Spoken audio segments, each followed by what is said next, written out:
எங்களோட ரிசல்ட் எல்லாமே மாறிடுச்சு. கேரளா ஃபர்ஸ்ட், நாங்க தேர்ட் அப்படின்னு போட்டிருக்காங்க. இதோட காரணம் எதுவுமே எங்களுக்கு தெரியாது. இத்தனைக்கும் அவங்க எங்களோட பாயிண்ட்ஸ் ரொம்பவே ஹையா இருந்துச்சு. நாங்க 104 பாயிண்ட்ஸ் வாங்கணும், அவங்க 90 பாயிண்ட்ஸ் தான் வாங்கினாங்க.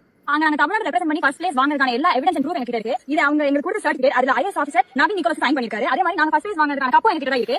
வணக்கங்க.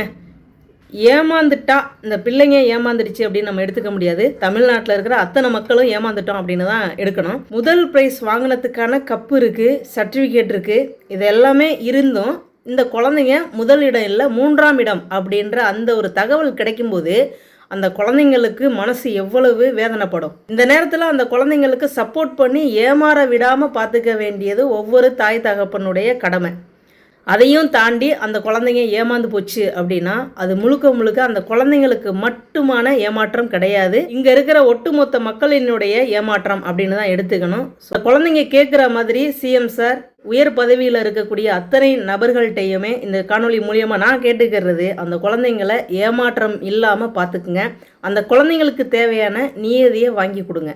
ஏன்னா பவர் உங்ககிட்ட இருக்குது. என்கிட்ட இருந்தால் இந்நேரம் நான் இறங்கி வேலை செஞ்சுருப்பேன். அந்த குழந்தைங்களுக்கு நியாயம், நீதி, உண்மை இது 3ம் கிடைக்கணும்.